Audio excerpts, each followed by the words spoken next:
ದೇಶದ ಜನರಿಗೆ ಮತ್ತೆ ಅಡುಗೆ ಅನಿಲ ದರ ಹೆಚ್ಚಳದ ಬಿಸಿ ತಟ್ಟಿದೆ. ಗೃಹ ಬಳಕೆ ಗ್ಯಾಸ್ ಸಿಲಿಂಡರ್ ದರವನ್ನ ಕೂಡ ಏರಿಕೆ ಮಾಡಲಾಗಿದೆ. ಜನರ ಆಕ್ರೋಶ ದುಪ್ಪಟ್ಟಾಗಿದೆ. ಗೃಹ ಬಳಕೆ ಎಲ್ಪಿಜಿ ದರ 29 ರೂಪಾಯಿ ಏರಿಕೆ ಮಾಡಿದೆ ಕೇಂದ್ರ ಸರ್ಕಾರ.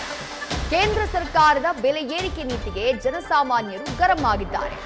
ದಿನದಿಂದ ದಿನಕ್ಕೆ ಹೀಗೆ ಗ್ಯಾಸ್ ಬೆಲೆ ಏರಿಸಿದ್ರೆ ಜೀವನ ನಡೆಸೋದು ಹೇಗೆ? ಬಡ ಹಾಗೂ ಮಧ್ಯಮ ವರ್ಗದ ಜನರ ಕಷ್ಟ ಕೇಳೋರು ಯಾರು ಅಂತ ಹೇಳಿ ಪ್ರಶ್ನೆ ಮಾಡ್ತಿದ್ದಾರೆ. ಗ್ಯಾಸ್ ಬೆಲೆ ಏರಿಕೆಯಿಂದ ಸರ್ಕಾರದ ವಿರುದ್ಧ ಜನರ ಆಕ್ರೋಶದ ಕಟ್ಟಿ ಮುರಿದಿದೆ. ಜನಸಾಮಾನ್ಯರ ನೋವೇನು? ನ್ಯೂಸ್ ಫಸ್ಟ್ ಗ್ರೌಂಡ್ ರಿಪೋರ್ಟ್ ನಲ್ಲಿ ಜನ ಈ ವಿಚಾರವಾಗಿ ಮಾತನಾಡಿದ್ದಾರೆ.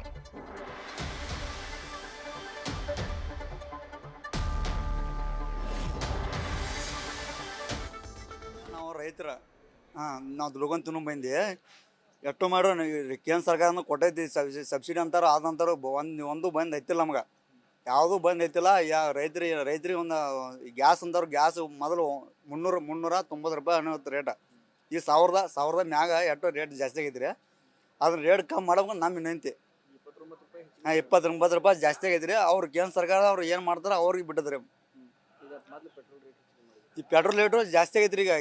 ಈಗ ಎಲ್ಲ ರೇಟು ಜಾಸ್ತಿ ಆಗೈತಿ, ಎಲ್ಲರೂ ಜಾಸ್ತಿ ಆಗೈತಿ ರೀ. ಈಗ ರೈತ ಗೊಬ್ಬರ ಜಾಸ್ತಿ ಆಗೈತಿ, ಎಲ್ಲ ಜಾಸ್ತಿ ಆಗೈತಿ ರೀ. ಅದ ಬಡವ್ರು ಅವ್ರು ಬಡವ್ರಿಗೆ ಏನು ತಂದು ಕೊಡ್ತಾರೆ ಅವ್ರಿಗೆ ಕೊಡ್ತಿರಲ್ಲ. ನಾವು ಸರ್ಕಾರ ಆರಿಸ್ಕೊಂಬರ್ತೀವಿ, BJP ಸರ್ಕಾರ ಆರಿಸ್ಕೊಂಬರ್ತೀವಿ ನಾವು. ಮತ್ತು ಸರ್ಕಾರ ನಮ್ಗೆ ಏನು ಕೊಟ್ಟೈತಿ ಬೇಕಿಲ್ಲ ನಮ್ಗೆ ಒಂದಾರ. ಅದ ಹೆಚ್ಚು ಮಾಡ್ತಾರೆ. ನಮ್ಮ ಬಡವ್ರ ಮೇಲೆ ಹೊಟ್ಟೆ ಇದನ್ನ ಮಾಡಾರಲ್ಲ ರೀ. ನಾವು ಒಂದು ಈ ಗೊಬ್ಬರ ಬಿತ್ತಾನ ಐತ್ರಿ ನಮ್ದು. ಈಗ ಒಂದು ರೇಟ್ ಗೊಬ್ಬರ ತೊಗೊಂಬರ್ತಂದ್ರು ಈಗ 300 ರೂಪಾಯಿ ಈಗ ಒಂದು ಚೀಲ ಕೊಡೋದು, ಒಂದು ಎಕರೆಗೆ ಒಂದು ಚೀಲ ರೀ. ಮತ್ತು ಹಿಂಗೆ ಕಂಟಿನ್ಯೂ ಹೆಚ್ಚಿಗೆ ಮಾಡ್ಕೊಂಡ್ರಿ ನಾವು ಹೆಂಗೆ ರೈತರು ಹೆಂಗೆ ಬದುಕೋದ್ರಿ? ಗೌರ್ಮೆಂಟ್ ಅವ್ರು ಏನು ಮಾಡ್ತಾರೆ ರೀ? ಮೋದಿ ನಾವು ಆರಿಸ್ಕೊಂಬಂದ್ರಿ ಮ್ಯಾಗ ಕೇಂದ್ರ ಸರ್ಕಾರ ಆರಿಸ್ಕೊಂಬಂದು ನಾವು ಯುವಕರೆಲ್ಲ ಕೂಡಿ ಆರಿಸ್ಕೊಂಬಂದು. ಆಗ ಅವ್ರು ಏನು ಮಾಡ್ತಾರೆ ಅವ್ರಿಗೆ ಬಿಟ್ಟಿದ್ರಲ್ಲ. ಕಡಿಮೆ ಮಾಡ್ಬೇಕ್ರಲ್ಲ. ಕಡಿಮೆ ಮಾಡಕ್ಕೆ ಬಂದ್ರೆ ಅವ್ರಿಗೆ ನಾವು ಮೋದಿನ ತೊಗೊಂಡು ನಾವೇನು ಏನು ಮಾಡಕ್ಕೆ ಬರೋದಿಲ್ಲ. ಪೆಟ್ರೋಲು, ಡೀಸೆಲು, ಗ್ಯಾಸು ಇವು ಎಲ್ಲ ಅಂತಾರಾಷ್ಟ್ರೀಯ ಮಾರುಕಟ್ಟೆ ಮೇಲೆ ಅವಲಂಬಿತ ಆಗ್ತಾವ. ಇವು ಯಾವಾಗ ಅಲ್ಲಿ ಏರ್ತೈತಿ ಯಾವಾಗ ಬರೀ ಏರಿಸ್ತಾರೆ. ಇಳಿದಾಗೂ ಇಳಿಸ್ಬೇಕು. ನಾವೇನು ಹೇಳೋದು, ಮಾರ್ಕೆಟ್ನಾಗ ಒಮ್ಮೆ ರೇಟ್ ಹೆಚ್ಚಾಕೈತಿ ಒಮ್ಮೆ ಕಡಿಮೆ ಆಕೈತಿ ಒಪ್ಕೋತೇವೆ. ಬರೀ ನೀವು ಏರಿಸ್ಕೊಂತವಾದ್ರೆ ಇಳಿದಾಗ ಇಳಿಸ್ಬೇಕಲ್ಲ. ಇದು ಧರ್ಮ ಅಲ್ಲ. ಇದು ನೀವು ವಂಚನೆ ಮಾಡತ್ತೀರಿ, ಮೋಸ ಮಾಡತ್ತೀರಿ. ಬರೇ ಒಂದು ಯುದ್ಧ ನಡೆದೈತಿ, ಅಲ್ಲಿ ಗ್ಯಾಸ್ ಬರಬಾರ್ದು, ಶಾರ್ಟೇಜ್ ಆಗೈತೆ ಅಂತೇಳಿ ಏರಿಸ್ತೀರಿ. ಮತ್ತೊಂದು ಯಾವುದೋ ಕಾರಣವಿಲ್ಲದಲೇ ಏರಿಸ್ತೀರಿ. ಬರೀ ಏರಿಸ್ಕೊಂತ ಹೋದ್ರೆ ಅದು ಧರ್ಮ ಅಲ್ಲ. ನೀವು ಅಂತಾರಾಷ್ಟ್ರೀಯ ಮಾರುಕಟ್ಟೆ ಮೇಲೆ ಅದು ಏರಿಕೆ ಆದಾಗ ಏರಿಸ್ರಿ, ಇಳಿಕೆ ಆದಾಗ ಇಳಿಸ್ರಿ, ನಾವು ಒಪ್ಕೋತೇವೆ. ಆದ್ರೆ ಬರೀ ನೀವು ಒಂದು ಸೈಡು ಬರೀ ಏರಿಸ್ಕೊಂತ ಅಟ್ಟ ಹೋದ್ರೆ ಇದು ಸರಿಯಲ್ಲ, ಇದು ವ್ಯವಸ್ಥೆ ಸರಿಯಲ್ಲ. ಅಂತ ನಿಮ್ಮ ಕೈಯಾಗಂತೂ ರೇಟ್ ಏರಿಸೋದು ಇಳಿಸೋದು ನಿಮ್ಮ ಕೈಯಾಗಿಲ್ಲ, ಒಪ್ಕೋತೇವೆ. ಆದ್ರೆ ಬೆಲೆ ಏರಿಕೆ ಆದಾಗ ನೀವು ಏರಿಕೆ ಮಾಡೋದು ಅಷ್ಟ ನಿಮಗೆ ಗೊತ್ತಾ. ಇಳಿಕೆ ಆದಾಗೂ ಇಳಿಸ್ರಿ, ನಾವು ಇಲ್ಲ ಅನ್ನೋದಿಲ್ಲ. ಯಾಕಂತಂದ್ರೆ ಇದು ನಿಮ್ಮ ಮೇಲೆ ಅವಲಂಬಿತವಾದಂಥದ್ದಲ್ಲ. ಅದ್ರ ಸಲುವಾಗಿ ಬೆಲೆ ಏರಿಕೆ ಆದಾಗ ನೀವು ಏರಿಸೋದು ನಾವು ತಪ್ಪಂತ ಹೇಳೋದಿಲ್ಲ. ಆದರೆ ನೀವು ಇಳಿದಾಗೂ ಬೆಳೆ ಇಳಿಕೆ ಆದಾಗೂ ಇಳಿಸ್ರಿ, ಅಂದಾಗ ಮಾತ್ರ ನೀವು ಮೇಂಟೈನ್ ಮಾಡೋಕ್ಕೆ ಸಾಧ್ಯ. ಯಾಕಂತಂದ್ರೆ ಬರೀ ಯುದ್ಧ ನಡೆದೈತಿ, ಅಂತಾರಾಷ್ಟ್ರೀಯ ಮಾರುಕಟ್ಟೆದೊಳಗೆ ಬೆಲೆ ಏರಿಕೆ ಆಗೈತಿ ಅಂಥೇಳಿ ನೀವು ಸುಳ್ಳು ನೆಪ ಹೇಳಿ ಬರೀ ನೀವು ಗ್ರಾಹಕರನ್ನ ಸುಲಿಗೆ ಮಾಡುವಂಥದ್ದು ಸರಿಯಲ್ಲ. ಒಂದು ವ್ಯವಸ್ಥೆ ಜಾರಿಗೆ ಮಾಡಿರಿ. ನಾವು ನಿಮಗಿಲ್ಲ ಅನ್ನೋದಿಲ್ಲ, ಏರ್ಸಾಕಿಲ್ಲ ಅನ್ನೋದಿಲ್ಲ. ಅದು ಏರಿಕೆ ಆದಾಗ ಏರಿಸ್ರಿ, ಇಳಿಕೆ ಆದಾಗ ಇಳಿಸ್ರಿ ಅನ್ನುವಂಥದ್ದು ನಮ್ಮ ಒತ್ತಾಯ. ಅಣ್ಣ 29 ರೂಪಾಯಿ ಗ್ಯಾಸ್ ಹೆಚ್ಚಾಗಿದ್ದೆ ಅಂದ್ರೂ ಎಲ್ಲ ಸೆಂಟ್ರಲ್ ಮೇಲೆ ಬರಂಗಿಲ್ರಿ. ಇದು ಸ್ಟೇಟ್ದು ಬರ್ತೈತಿ ಇದ್ರಾಗ್ರಿ. ಎಲ್ಲ ಸೆಂಟ್ರಲ್ಗೆ ಏನೋ ಜವಾಬ್ದಾರಿನೂ ಇಲ್ರಿ. ಇದು ಸ್ಟೇಟು ಇದನ್ನ ನಿಭಾಯಿಸ್ಬೇಕ್ರಿ. ಬರೀ ಸೆಂಟ್ರಲ್ ಒಂದು ನಿಭಾಯಿಸಿ ಅಂದ್ರೂ ಕೆಲಸ ಕೊಡಂಗಿಲ್ರಿ. ಯುದ್ಧ ನಡೆದೈತ್ರಿ, ಎಲ್ಲ ಕೂಡ ಎದುರಾಗ್ರಿ. ನಾವು ಸಹಕರಿಸ್ಬೇಕ್ರಿ. ಯಾಕಂದ್ರೆ ಎಲ್ಲ ಬರೀ ಪ್ರಧಾನಮಂತ್ರಿನ ಮಾಡಂದ್ರು ಆಗಂಗಿಲ್ರಿ, ಮುಖ್ಯಮಂತ್ರಿ ಮಾಡಂದ್ರು ಆಗಂಗಿಲ್ರಿ. ಎಲ್ಲರೂ ಸಂಭಾಳಿಸ್ಕೊಂಡ್ರೆ ಆಗುದ್ರಿ ಅದು. ಅಣ್ಣ ಇನ್ನೊಂದ್ರಿ ಈಗ ದಿಲ್ಲಿ 92 ರೂಪಾಯಿ ಐತ್ರಿ ಪೆಟ್ರೋಲ್ ರೀ. ಇಲ್ಲಿ ಎಷ್ಟು ಐತ್ರಿ 112 ಐತ್ರಿ. ಮತ್ತು ಸೆಂಟ್ರಲ್ಗೆ ಏನು ಸಂಬಂಧ ರೀ? ಇವ್ರು ಟ್ಯಾಕ್ಸ್ ರೀ ಅದ್ರಿ, ಸ್ಟೇಟದ್ರಿ. ಅದನ್ನು ತೊಗೊಂಡ್ರಿ ಸೆಂಟ್ರಲ್ ಮೇಲೆ ಹಾಕ್ಬಾರ್ದ್ರಿ ಅದನ್ನ ರೀ. ಬಸ್ ಫ್ರೀ ಆಗ್ಬೇಕ್ರಿ, ಬಸ್ ಫ್ರೀ ಆಗ್ಬೇಕು. ಇದನ್ನ ಮಾತಾಡ್ಬೇಕ್ರಿ. ಹಾಂ ಈ ಬಸ್ ಫ್ರೀ ಅಂದ್ರೆ ಹಂಗಿಲ್ಲ ಅನ್ನ. ಎಲ್ಲಾರು ಫ್ರೀ ಮಾಡಿನ ಇಲ್ಲಿ ಬಂದಿದ್ದು ಅನ್ನ ನೋಡ್ರಿ ಅನ್ನ. ಎಲ್ಲಾರು ಕೂಡಿ ಸಹಕರಿಸಿದ್ರೆ ಏನಾರು ಹಾಕಿದ್ದ ಅನ್ನೋದು. ಮತ್ತೆ ಎಲ್ಲಾರು ಬರೀ ಗೋರ್ಮೆಂಟ್ ಮೇಲೆ ಅಂದ್ರೂ ಆಗಂಗಿಲ್ಲ ಅನ್ನೋದು ಏನಿಲ್ಲ ಅನ್ನ. ಎಲ್ಲಾರು ನೋಡ್ರಿ ಸ್ವಲ್ಪ ಸಂಭಾಳಿಸ್ಬೇಕನ್ನ. ನಾವು ಇದನ್ನ ಮಾಡ್ಕೋಬೇಕ್ರಿ. ಎಲ್ಲ ಸೆಂಟ್ರಲ್ ಮೇಲೆ ಹೋಗಕ್ಕೆ ಬರಂಗಿಲ್ಲ, ಎಲ್ಲ ಸ್ಟೇಟ್ ಮೇಲೆ ಹೋಗಕ್ಕೆ ಬರಂಗಿಲ್ಲ ಅನ್ನ.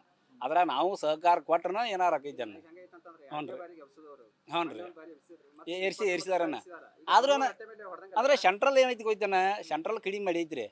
ಒಂದು ಲೆವೆಲ್ದಾಗ ಇಡ್ದಾರ್ರಿ ಈ ಸ್ಟೇಟ್ದಾಗ ಹೆಚ್ಚಾಗತೈತಿ ಅನ್ನೋದು. ಹ್ಞೂ ರೀ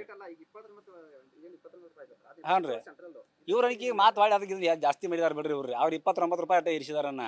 ಆರ್ ಏನೈತ್ರಿ ಸೆಂಟ್ರಲ್ದ ಎಲ್ಲ ಅದ್ರ ಮೇಲೆ ಹಾಕಿರೋ ಸಮಸ್ಯೆ ಐತೆ ಅನ್ನ. ಯಾಕಂದ್ರೆ ಇಡೀ ಇದನ್ನ ಜಗದ್ ನೋಡ್ಕೋಬೇಕನ್ನ ಇಡೀ ಭಾರತ ಎಲ್ಲ ಯಾರನ್ನ ನಾವು ಸ್ಟೇಟ್ ಐತ್ರಿ ಇವರು ಸ್ವಲ್ಪ ಇದ್ರಾಗ ಇವರು ಸ್ವಲ್ಪ ಏನಾರ ನಮ್ಗೆ ರಿಯಾಯಿತಿ ಕೊಡ್ಬೇಕನ್ನ ಸ್ಟೇಟ್ದಾಗ್ರಿ. ಈಗೇನು ಯೂರಿಯಾ ಸಿಗುವಾದನ್ನ ಈ ಗ್ಯಾಸ ಇದನ್ನ ಒಪ್ಪಾರಿ ಏನಾರು ಮಾಡೋಣ್ರಿ ನಾವು ಕಟ್ಟಿಗೆ ನಾವು ರೈತರ ಕಟ್ಟಿಗೆ ತಂದಾರ ಇದನ್ನ ಮಾಡ್ತೀವಿ ರೀ. ಈಗ ಯೂರಿಯಾ DAP ಸಮಸ್ಯೆ ಬರೋದೈತ್ರಿ ಅದ್ರದ್ದು ಏನು ಮಾಡೋದು ಹೇಳ್ರಿ ಈಗ ನೀವು ಯೂರಿಯಾ DAP ಏನು ಮಾಡೋದ್ರಿ? ಹ್ಞೂ ರೀ ನನಗೆ ಗೌರ್ಮೆಂಟ್ ನಡೆಸ್ತಾ ಇರೋದೇ ಫಸ್ಟ್ ಆಫ್ ಆಲ್ ಇಷ್ಟ ಆಗ್ತಾ ಇಲ್ಲ. ಯಾಕಂದರೆ ಫಸ್ಟ್ ಆಫ್ ಆಲ್ ನನಗೆ ಗೊತ್ತಿರೋ ಪ್ರಕಾರ ಪ್ರಜೆಗಳಿಗೆ ಏನೇನು ನೀಡ್ಫುಲ್ ಮಾಡಬೇಕು ಅನ್ನೋದನ್ನು ಕೊಡಬೇಕು ಗೌರ್ಮೆಂಟು. ಬಟ್ ನನಗೆ ಗೊತ್ತಿರೋ ಪ್ರಕಾರ ಇವಾಗ ಮತ್ತೆ ಎಲ್ಲ ಸಿದ್ದರಾಮಯ್ಯಿಂದ ಮತ್ತು DK ಶಿವಕುಮಾರ್ ಚೇಂಜ್ ಆಗಿದ್ದಾರೆ. ಹೋಪ್ಫುಲಿ ನೋಡಬೇಕು ಅವ್ರು ಏನೇನು ಮಾಡ್ತಾರೆ ಏನು ಅಂತ. ಬಟ್ ಬಸ್ಸು ಟಿಕೆಟ್ ನಾರ್ಮಲ್ ಅದು ಏನಿದೆ ಅದನ್ನು ಕೊಟ್ಟರೆ ನಮಗೇನು ತೊಂದರೆ ಇಲ್ಲ, 25 ರೂಪೀಸಲ್ಲಿ ಮುಗಿಯುತ್ತೆ. ಬಟ್ ಏನೋ ಒಂದು ಆಫರ್ ಕೊಟ್ಟಂಗೆ ಸಿಲಿಂಡ್ರಲ್ಲಿ ನಾವು ದಿನ ಬದುಕಬೇಕಲ್ವಾ. ಬೆಂಗಳೂರಲ್ಲಿ ಫಸ್ಟ್ ಆಫ್ ಆಲ್ ಬದುಕೋಕ್ಕೆ ಆಗಲ್ಲ, ಬೇಡವೇ ಬೇಡ ಸಾವಾಸ ಅನ್ನೋ ಲೆವೆಲಿಗೆ ಬಂದಿದೆ ಅಷ್ಟೇ, ಇನ್ನೇನು ಮಾಡೋಕ್ಕಾಗಲ್ಲ. ಅದನ್ನೇ ಹೇಳ್ತಾ ಇದ್ದೀನಲ್ವಾ, ಎವ್ರಿಥಿಂಗ್ ನಮ್ಮ ಒಂದು ಗೌರ್ಮೆಂಟ್ ಮೇಲೆ ಡಿಪೆಂಡ್ ಆಗುತ್ತೆ. ಪ್ರತಿಯೊಂದೂ ಟ್ಯಾಕ್ಸು ಕಟ್ತಾ ಇದ್ದೀವಿ, ಪ್ರತಿಯೊಂದು ನಾವು ಮಾಡ್ತಾ ಇದ್ದೀವಿ. ಸೊ ಗೌರ್ಮೆಂಟು ನಮ್ಮ ಜನಗಳಿಗೆ ಏನೋ ಒಂದು ಅವ್ರ ಕಡೆಯಿಂದ ಪಾಸಿಟಿವ್ ನಮಗೆ ರೆಡ್ಯೂಸ್ ಮಾಡಬೇಕು. ಹಿಂಗೆ ಕಿತ್ಕೊತಿದ್ದಾರೆ ಹೊರತು ನಮಗೇನು ಕೊಡ್ತಾ ಇಲ್ಲ. ಡೇ ಬೈ ಡೇ ಹಿಂಗೆ ಮಾಡ್ತಿದ್ರೆ ಅಷ್ಟೇ, ಏನೂ ಮಾಡೋಕ್ಕಾಗ್ತಾ ಇಲ್ಲ. ನಾನೊಂದು ಹೇಳ್ತೀನಿ, ಸರ್ಕಾರಕ್ಕೆ ದೊಡ್ಡ ನಮಸ್ಕಾರನೇ. ಅದು ವರ್ಸ್ಟ್ ಆಗಿಬಿಟ್ಟಿದೆ ಡೇ ಬೈ ಡೇ. ಅದು ಹೆಂಗಾಗಿದೆ ಅಂತ ಅಂದರೆ ಡೆವಲಪ್ಮೆಂಟು ಎಲ್ಲೂ ಕಾಣ್ತಾ ಇಲ್ಲ ನೋಡಿರಿ. ಇದು ನಮ್ಮ ಡೆವಲಪ್ಮೆಂಟು, ಇನ್ನೇನೂ ಇಲ್ಲ ಅಷ್ಟೇ. ಒಂದು ಏನೇ ಇದ್ರೂ ಕೊಡಬೇಕು, ಬರೀ ಓಟು ಮಾತ್ರ ಬರೋದಲ್ಲ. ನಮಗೆ ಅದು ಮಾಡ್ತೀವಿ, ಹೆಣ್ಮಕ್ಳಿಗೆ ಇದು ಮಾಡ್ತೀವಿ ಅಂತ ಈಕ್ವಲ್ ರೈಟ್ಸ್ ಇರಲಿ, ಯಾರೂ ಏನೂ ಕೇಳಲ್ಲ. ಬಟ್ ಬದುಕೋಕ್ಕೆ ತಿನ್ನೋಕ್ಕೆ ಇವಾಗ ಬದುಕೋಕ್ಕೂ ಎಷ್ಟೊಂದು ಜನ ಅನ್ಎಂಪ್ಲಾಯೀಸ್ ಇದ್ದಾರೆ, ಜೀವನ ಮಾಡೋಕ್ಕೆ ಕಷ್ಟ ಆಗ್ತಿದೆ. ರೆಂಟು ಕೂಡ ಅಷ್ಟೇ. ಇದರಲ್ಲೆಲ್ಲನೂ ಇನ್ನೂ ಇನ್ಕ್ರೀಸ್ ಮಾಡ್ಕೊಂಡು ಹೋಗ್ತಿದ್ರೆ ತುಂಬ ಕಷ್ಟ ಆಗುತ್ತೆ. ಮನೀಷಾ ಅದು ಏನು ಮಾಡೋಕ್ಕಾಗಲ್ಲ ಮೇಡಮ್ ಅಲ್ವಾ. ಯುದ್ಧ ನಡೀತಾ ಇರೋದು ಎಲ್ಲರಿಗೂ ಅದು ಅಲ್ವಾ, ಏನು ಮಾಡೋಕ್ಕಾಗಲ್ಲ. ಅದು ನಾವು ಕೊಡಬೇಕಾಗುತ್ತೆ, ತಗೊಳ್ಬೇಕಾಗುತ್ತೆ. ಅದು ನಾವು ಪರ್ಚೇಸ್ ಮಾಡೋಕ್ಕಾಗಲ್ಲ, ಅಲ್ಲಿಂದನೇ ಬರಬೇಕಲ್ವ. ಅದು ಮೇಯ್ನು ಯಾರು ಏನೂ ಮಾಡೋಕ್ಕಾಗಲ್ಲ ಅಷ್ಟೇ. ಸರ್ಕಾರನೂ ಇದನ್ನ ಏನು ಮಾಡೋಕ್ಕಾಗಲ್ಲ. ಮೇಯ್ನು ಫಸ್ಟ್ ಆಫ್ ಆಲ್ ಅದು ನಾವು ಇಲ್ಲಿಂದ ಥಿಂಗ್ಸ್ ಅಂದರೆ ಪರವಾಗಿಲ್ಲ, ಅದು ಆ ಕಡೆಯಿಂದ ಗ್ಯಾಸ್ ಅಂದರೆ ಅದು ಬರೇಬೇಕಿಲ್ಲ ಅಂದರೆ ಒಲೆ ಹಳೆ ಕಾಲದ್ದು ಯೂಸ್ ಮಾಡಬೇಕಷ್ಟೇ.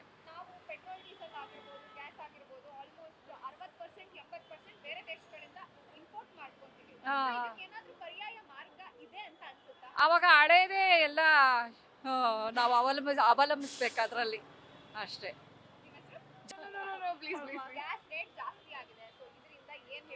ಪ್ಲೀಸ್ ಬೇಡ, ನಾನು ಪ್ರಾಮಿಸ್ ಏನು ಮಾತಾಡಲ್ಲ, ನನಗೆ ಭಯ, ನರ್ವಸ್ ಇದೆ. ಇಲ್ಲ ಬೇಡ ಅಣ್ಣ, ಇಲ್ಲ ಯುದ್ಧ ನಡೀತಾ ಇದೆ, ಸೊ ಅದರಿಂದ ಜಾಸ್ತಿ ಮಾಡ್ತೀವಿ ಅಂತ ಸರ್ಕಾರ ಹೇಳ್ತಾ ಇದೆ. ಏನ್ ಹೇಳ್ತೀರಾ, ಇದರಿಂದ ನಿಮಗೆ ಎಷ್ಟು ಸಮಸ್ಯೆ ಆಗ್ತಾ ಇದೆ?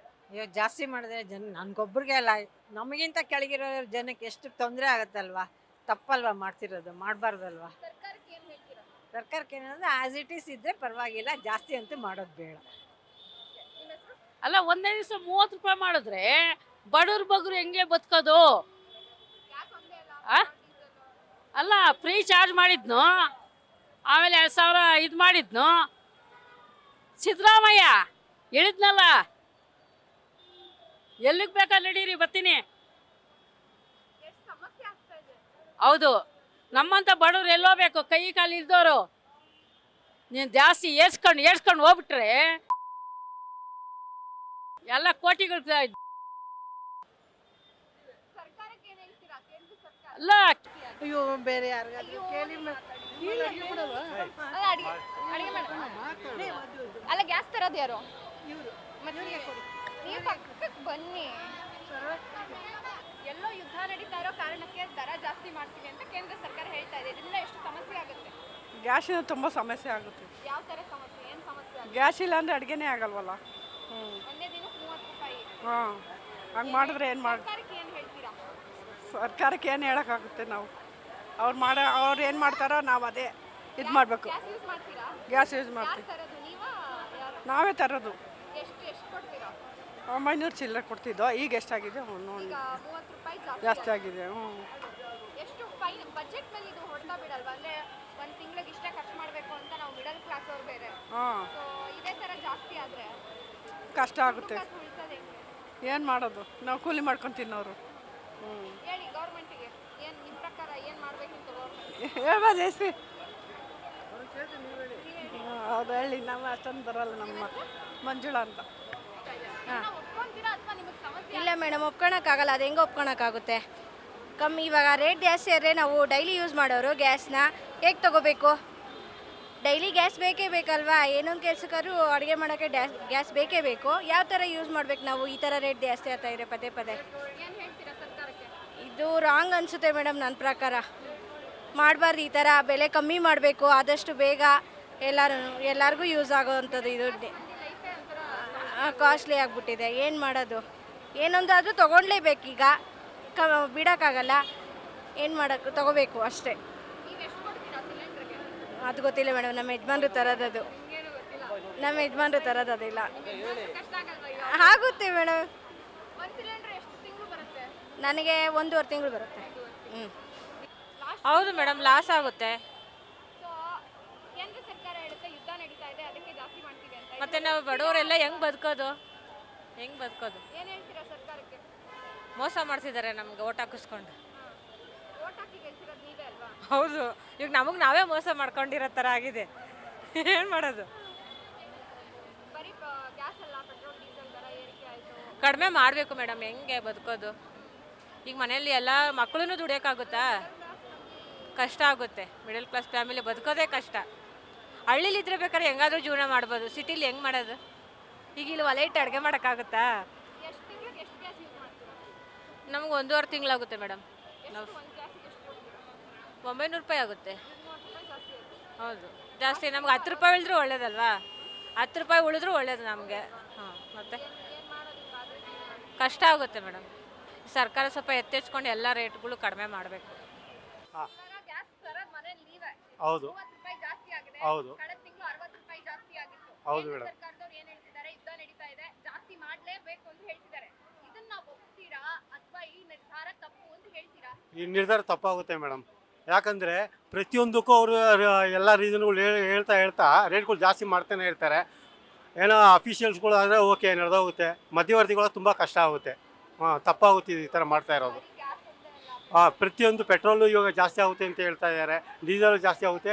ಅವ್ರು ಜಾಸ್ತಿ ಮಾಡಿದ್ರೆ ಪ್ರತಿಯೊಂದು ವಸ್ತು ಮೇಲೂ ರೇಟ್ ಜಾಸ್ತಿ ಆಗ್ತಾನೆ ಇರುತ್ತೆ. ತುಂಬ ಕಷ್ಟ ಆಗುತ್ತೆ ನಮ್ಮಗಳಿಗೆ. ಕೂತ್ಕೊಂಡ ಮೇಲೆ ಸೀಟ್ ಮೇಲೆ ಸರಿಯಾಗಿ ಆಡಳಿತ ಮಾಡಿ ಅಂತೇಳಿ ಇವ್ರ ಮನೆಗೆ 2 ಗ್ಯಾಸ್ ಬೇಕು. ಯಾಕಂದರೆ ಮಿನಿಸ್ಟ್ರುಗಳ ಮಕ್ಕಳು ಅಂತ ಹೇಳಿ, MP ಗಳು ಅಂತೇಳಿ, ಬಡವ್ರ ಮಕ್ಕಳು ಏನಾಗಬೇಕು? ಗೃಹ ಬಳಕೆ ಸಿಲಿಂಡರ್ ದರ 29 ರೂಪಾಯಿ ಏರಿಕೆಯಾಗ್ತಾ ಇದ್ದ ಹಾಗೆ ಜನ ಆಕ್ರೋಶ ವ್ಯಕ್ತಪಡಿಸಿರುವಂತಹ ರೀತಿ ಇದು. ಕೆಲವರು ಯುದ್ಧದ ಸನ್ನಿವೇಶ, ಬೇರೇನೂ ಮಾಡೋದಕ್ಕೆ ಸಾಧ್ಯ ಇಲ್ಲ ಸರ್ಕಾರಕ್ಕೂ, ಹಾಗಾಗಿ ದರ ಏರಿಕೆ ಮಾಡಿದ್ದಾರೆ ಅಂತಂದ್ರೂ ಕೂಡ ಬಹುತೇಕ ಮಂದಿ ಆಲ್ರೆಡಿ ಬಹುತೇಕ ವಸ್ತುಗಳ ಅಗತ್ಯ ವಸ್ತುಗಳ ಬೆಲೆ ಏರಿಕೆ ಆಗ್ಬಿಟ್ಟಿದೆ. ಈಗ ಗೃಹ ಬಳಕೆ ಗ್ಯಾಸ್ ಸಿಲಿಂಡರ್ ದರವು 29 ರೂಪಾಯಿ ಏರಿಕೆ ಆಗ್ಬಿಟ್ರೆ ಬದುಕೋದು ಹೇಗೆ? ನಮ್ಮ ಸಂಬಳ ಜಾಸ್ತಿ ಆಗ್ತಾ ಇಲ್ಲ, ನಮ್ಮ ಬದುಕಿನ ಗುಣಮಟ್ಟ ಉತ್ತಮಗೊಳ್ತಾ ಇಲ್ಲ, ಆದರೆ ಅಗತ್ಯ ವಸ್ತುಗಳ ದರ ಏರಿಕೆ ಹೀಗೆ ಬರೆ ಹಾಕ್ತಾ ಇದ್ರೆ ಜೀವನ ನಡೆಸೋದು ಹೇಗೆ ಅನ್ನೋದು ಮಧ್ಯಮ ವರ್ಗದ ಜನ ಮಾಡ್ತಾ ಇರುವಂತಹ ಪ್ರಶ್ನೆ. ನ್ಯೂಸ್ ಫಸ್ಟ್, ನಿರ್ಭೀತಿಯಿಂದ ನಿಮ್ಮ ಪರವಾಗಿ.